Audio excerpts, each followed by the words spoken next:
Remote desktop is a great way to easily connect to and interact with a computer in another location, which can be a helpful solution for collaborative work, technical support, and presentations.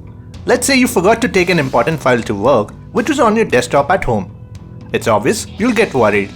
Here's a little known tool within Windows.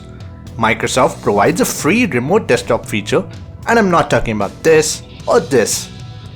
This is a separate one and is mostly used by Microsoft customer support team. It's called Quick Assist.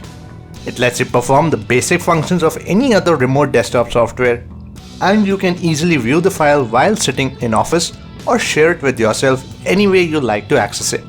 Amazing, right? Hi, my name is Rohit, and in this tutorial, I'll show you how to use remote desktop to access any computer along with the features it provides. Let's start. For the purposes of this tutorial, I'll be using two of my computers. My laptop running Windows 11 will be known as Computer 1 and my desktop running Windows 10 as Computer 2. I'll use Computer 1 to access Computer 2. To start, you'll need to make sure that both computers have the Quick Assist program installed. If not, this can be done from Microsoft Store. Once the program is installed, open it on both devices and you'll see two options: Get Assistance and Give Assistance. As I'm using Computer 1 to assist Computer 2, I'll choose the second option on Computer 1. Here, I'll have to log in with my Microsoft account, and this isn't necessary on the other computer. If you don't have a registered account with Microsoft, please do create one, otherwise the rest of the process will not work. After logging in, you'll see a code. This code will be used by Computer 2. On it, choose the first option and add the code. Do remember, each code expires in 10 minutes.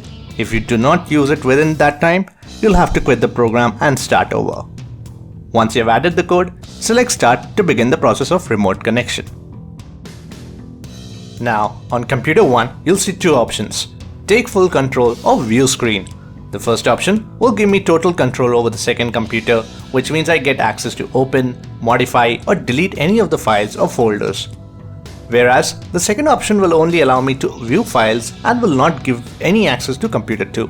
The good thing is, after choosing either option, Computer 2 will be asked to grant permission to share the screen or full access, which is a good level of security. Done! Now you can either sit and watch the screen or control the other computer depending upon the option you chose. Let's take a look at some of the features here. Both options provide chatting feature using toggle instruction channel. If you're not communicating with the other person over voice, this can come in handy. Also, you can choose which monitor you want to use in case the other person has 2 or 3 monitors running at the same time. You can annotate for quick guidance and even adjust the screen size as per your monitor. In my opinion, this program is a good alternative to TeamViewer, AnyDesk, or any other remote desktop software, as you don't have to download a third-party software just to use the remote connection feature. Yes, it doesn't have the same amount of features as others, but it's very useful if you want to gain access to your file or assist someone. One area in which this program could use improvement is its remote connection speed. Even if you have the best internet in the world, you'll still experience a slight delay, like this.